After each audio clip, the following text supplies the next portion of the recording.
want to introduce our mayor, Victor Gordo, before he goes off to a graduation, and then he'll introduce the police chief. Mayor?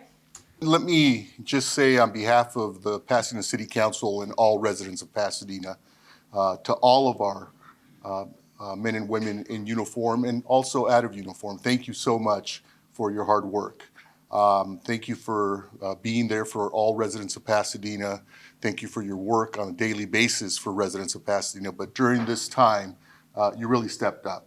And I know that the chief will be here to honor a number of our officers who went above and beyond the call of duty, really expressed and showed the best of humanity, courageousness, and selfless acts. So I just wanted to say on behalf of all residents of Pasadena and on behalf of the full Pasadena City Council, thank you. We're fortunate in Pasadena to be led by a police chief that one can say is an officer's chief who understands the needs of the Pasadena Police Department, individual officers, and all officers collectively. And so I'd like to say to the chief, thank you on behalf of the City Council for your tireless work during these very difficult times. With that, Chief Harris. Did anyone need Spanish, by the way, before I? Quiero darle las gracias a todos los oficiales aquí que están de parte de los residentes de la ciudad de Pasadena, de parte del Consejo Municipal. Gracias a todos que trabajaron tanto durante estos tiempos tan dificultosos. Día tras día trabajan nuestros oficiales para mantener la seguridad aquí en la ciudad de Pasadena, pero en estos tiempos más dificultosos trabajaron más y más y realmente salvaron muchas vidas y ahora estamos aquí para darle las gracias a todos esos oficiales. En Pasadena tenemos un buen jefe de policía, Chief Harris, que nos va a dar las gracias, que día tras día es el líder de este departamento de policía que tenemos tanto orgullo. Gracias a todos los oficiales. Again, we're fortunate in Pasadena to have a great police chief, and I'd like to welcome him up and say thank you again, Chief, for your hard work and that of your department. Thanks, Mayor. I appreciate everybody being here. First, a couple of thank yous just as we get started. A thank you to the media. We really love having a relationship with you folks. I know that it matters to me and it matters to the leaders in the city of Pasadena. So thank you again for making the time to be out here with us. Thanks to the mayor and the other city elected officials. It's because of their support that we're able to do the things that we do and come out here and take care of the business of serving the city. Additionally, we also want to make sure that we're appreciating those city executives that really come out here and give the direction at an executive level to handle the problems that the city may face, and certainly we're indicative of what they did for this Eaton Fire event that we'll be discussing here shortly. I think here we have today our Assistant City Manager, Matt Hawksworth, is here with us, and he'll be available for questions when we are done. One other representative that I need to mention is the Fire Chief, Chad Augustine. He is not here with us today. Unfortunately, he sends his regrets, but he's attending the Fire Academy graduation today, welcoming 4 brand new firefighters who are going to be providing exemplary service to this community. And so he and his staff are there. In his stead, he is represented by Battalion Chief Reno, who's sitting in the audience, and will also be available for questions once we are done.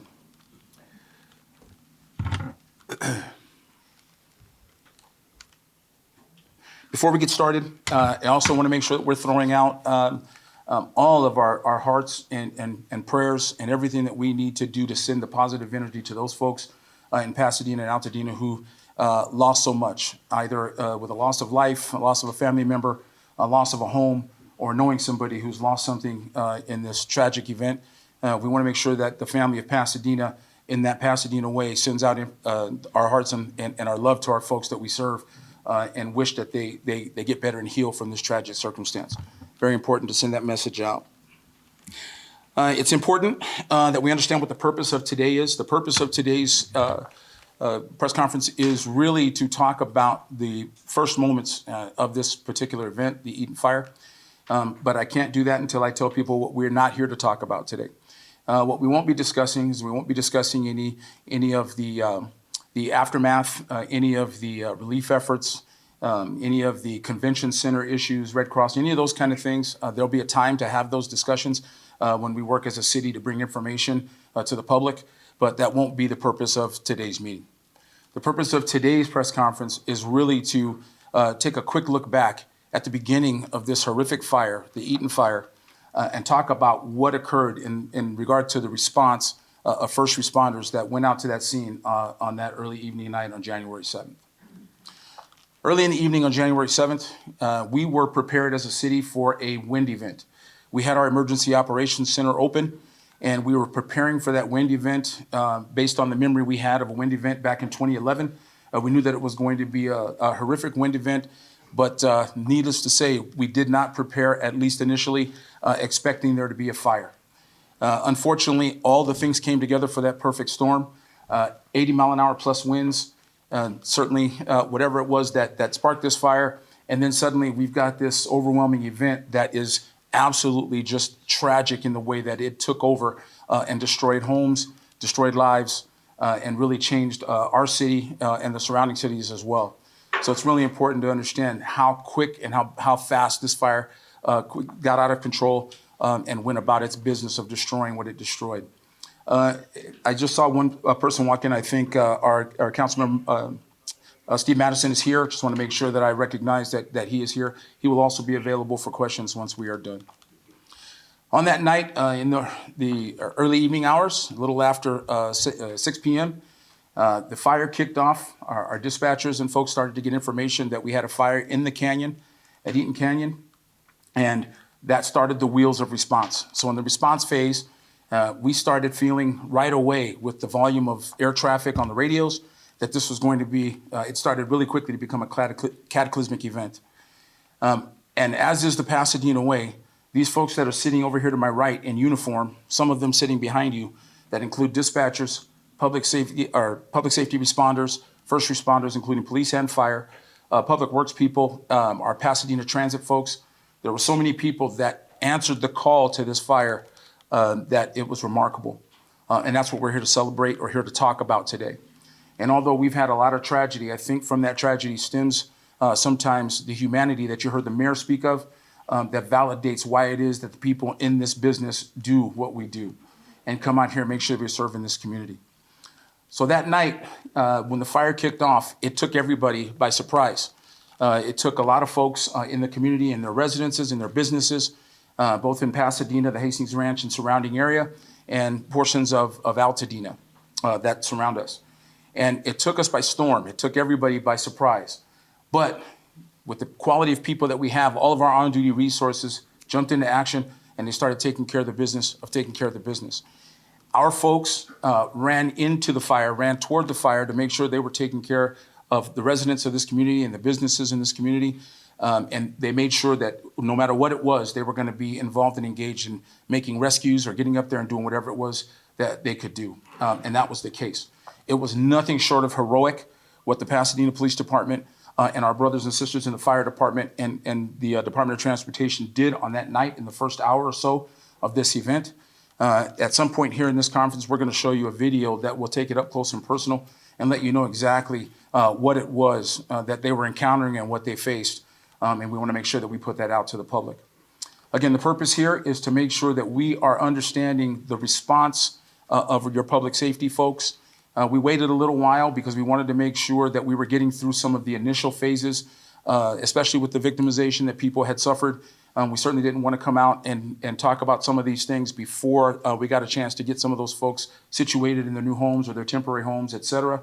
But we feel now it's time just to make sure that we're putting on the record exactly what it is that you can expect from your Pasadena Police Department, Fire Department, and other public safety apparatus.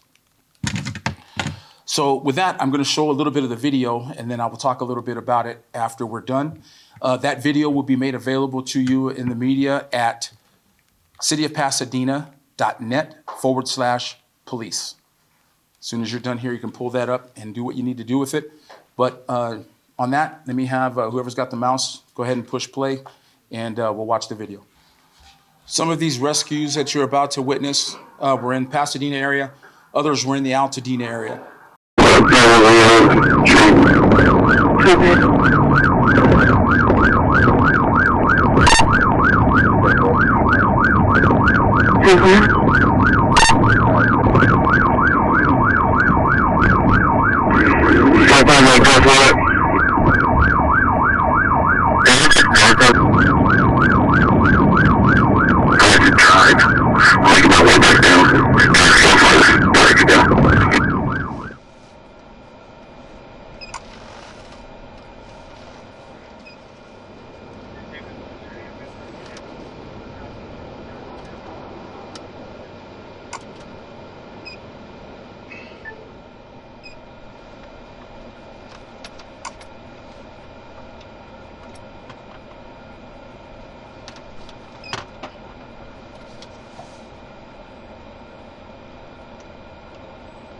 Sam 3, the fires jumped Altadena and started to hit the properties on the west side of Altadena, north of Canyon Close.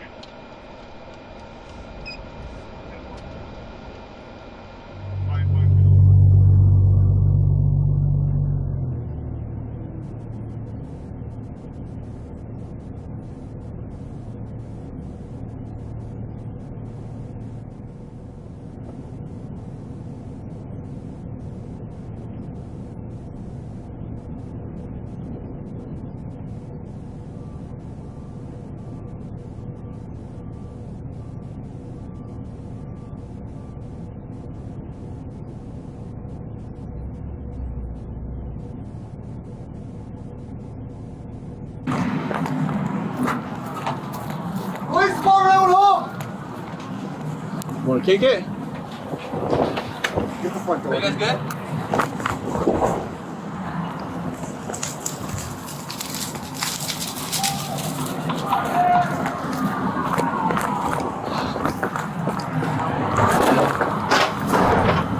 Police department!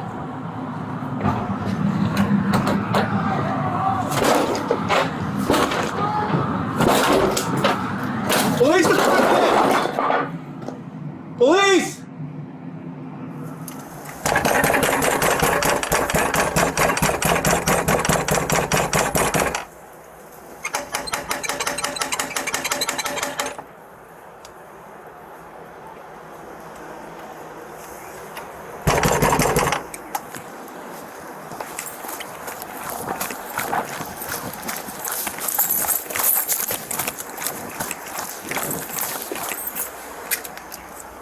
Police department, evacuate immediately! Police department, evacuate immediately!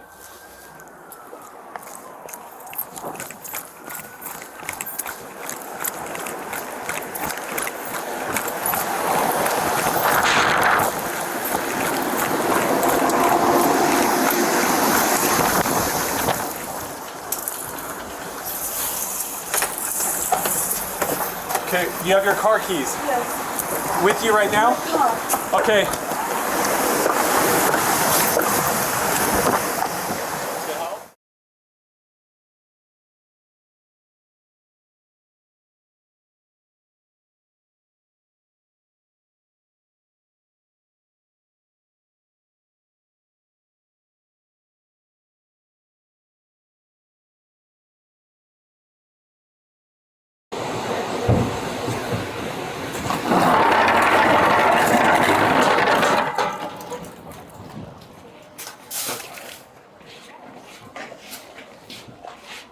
Do these doors open? Yes, you have to push it. Stand up. Just a minute, just a minute.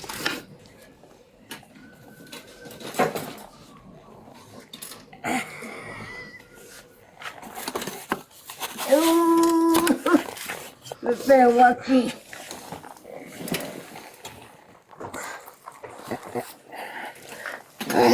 Okay.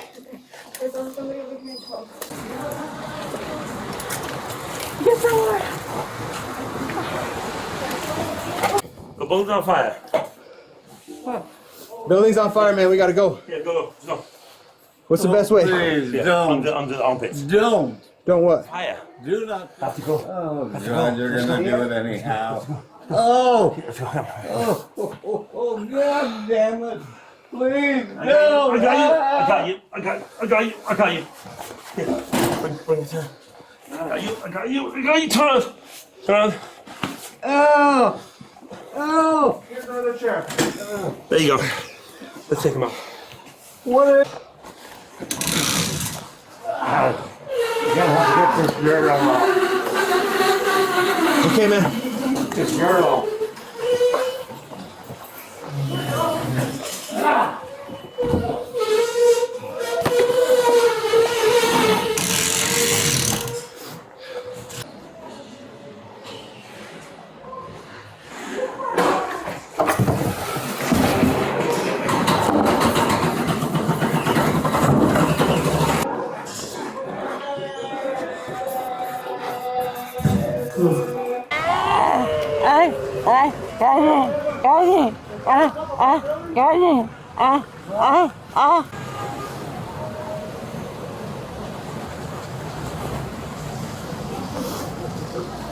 Let's go to you.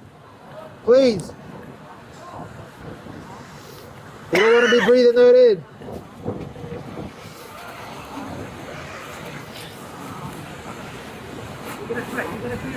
Can I have my purse? Yeah, I'll get it for you. Hold on.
Now, I am standing here to tell you that if it had not been for the life-saving efforts of the Pasadena first responders and the folks that support them in dispatch and other elements of the police department, we would certainly have more dead folks that were in positions where they could not help themselves. It is because of the heroic efforts that there are not another 200 people that were perished in this particular fire. It's important to understand that most of those folks could not move themselves. And it's interesting to note that the building they were in at Two Palms, which is a senior care facility in Altadena, that building perished. All three of the buildings that were on that location, had those people not been moved, they would most certainly be dead today. And it is because of the folks in this room that they are alive to be with their families. And I think it's nothing short of heroic. And again, that's why we're here, is to make sure we're recognizing the humanity of this business, recognizing the humanity of the service of the people in this police department. There were many different evacuations and rescues that we can make available at a later date. That was just a snippet of the things that were going on to give you an indication of how that night was and how intense it was with the winds. You may have seen some of those large embers that were on there. That's how the fire was skipping from one house to the other. And we've got thousands of structures that have burnt down. Fortunately, in Pasadena, we had no fatalities, but I think we're up to 22 or so in the Altadena area. It would have been 222 or more had it not been for some of these rescues and other rescues and evacuations of homes in the area. So I am very proud to lead this organization and the men and women that you see in this room. And we certainly want to make sure that the community understands what they have and who they have working for them. It absolutely matters. It matters that we have the support of folks like our city council folks who are in here to really give kudos to the people who are on the front lines. And believe it or not, that was the front lines. Everybody got an opportunity to see it. We've seen many views of this on television and different media, but our guys were right in the middle of it. And I tell you, my heart goes out to them. Some of the people were coming from home to show up here, not asked to come in. They just heard about what was going on, and they made their way in and never hesitated for a second to go into the parts of both Pasadena and Altadena that were in trouble and provide rescue. And in that first hour, we were the only ones out there getting it done. And so that's why it's so important. We called, and I thank our mutual aid resources. We called them, and they showed up, and they definitely, over the course of this event, did what they needed to do. But on that first hour of this Eaton fire, it was the folks in this room that did that. So we wanted to make sure we put that out to you folks in the public. What I'd like to do is make everybody in this room that you might want to talk to available for any individual interviews. We have some of our, again, council folks, but if you need to know some of the folks that were in this video or here to be interviewed, if you would like, you can contact our command staff, which is Commander Dawkins, if you raise your hand. We're also going to be talking to Sergeant Bobby Crees, who was out there on this incident as well. Our Deputy Chief, Art Shute in the back, and I think Grisafi's back here in the back somewhere, Commander Grisafi. And I think we have Acting Commander Gomez back here in the back with his hand. And then we have Commander Peterson, who's also here. You can get a hold of those people so they can identify the folks that you might want to interview, depending on what it is that you would like to do. So with that, I'll be more than happy to take a few questions. Chief, how many officers did you deploy that night, in that first hour you're talking about? I think we had 92 officers on scene within the first hour. And then we had upwards of over 100 and maybe 40 or so of our own officers up there within an hour and a half to 2 hours. What's your total department compliance? We are about 230, 235. We can have 240-ish, yes. But we also had members of our fire department that were out there and handling the business. You saw in the video, the fire truck that was going by, that was happening all over. So we also had our fire brothers and sisters. And another interesting piece to mention is our Pasadena Transit, because some of the other videos that we will make available at some point show those buses that we had to commandeer to rescue those people that were bedridden. With some Department of Transportation Pasadena Transit buses, and those drivers came out and helped us, and we were able to get those people to safety. You also saw in one of the newscasts where we had our Bearcat, which is our tactical vehicle, out there rescuing people. I think it's designed for many other things other than rescue, but our guys decided that was the way to get in and go take care of people, and they didn't hesitate.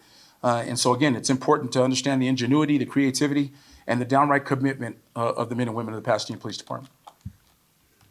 Any other questions? Pasadena Police Department is filled with professional personnel at every level, at every job title. The dispatchers are calm. Our records folks are calm and fielding calls. Our patrol folks are calm. You saw one of our motors riding a motorcycle into the fire. Not the best protected position to be in, but that didn't matter that day because we were out there trying to save people. So what that means is you're dealing with one of the most professional police departments anywhere. I stack us up against anybody every day of the week and twice on Sunday. So that's what it's about, and that's why we do the things that we do. Very professional, a very experienced police force. You'll get an opportunity when you sit down to talk to them individually to see how they felt inside. You'll see by some of these pictures that it was chaos. There was a lot to it. But we've got to continue to do what we need to do. I think you heard one of the officers say, "Ma'am, the house is, or the building's on fire. We got to go." That's legit. That's real, right? That's not dubbed over or anything, voiceover, or any of that kind of stuff. That's what was going on. And they're to be commended for that. And so I agree with you. It's one of the toughest things we're ever going to have to do. Well, I didn't get any word that anybody balked at it. And since none of our guys wanted to drive buses, I'm assuming they said, "Let's go." And they ended up taking the buses in and rescuing people. And this is everybody. So all the people that we mentioned, including our command staff, certainly our leadership that was out there. We had lieutenants, we had people from specialized units, we had people from every segment of the organization out there doing one thing or another to make this thing turn out the way that it did. So there is nobody that was sitting idle on their hands. I tell you, it was a Herculean effort that was undertaken at the snap of a finger, and our folks really showed up and showed out. Any other questions for me? All right, I'm going to make people available. Commanders, if you could set yourself up so they can get with you if there's people that they want to talk to. And I appreciate you. Thank you very much.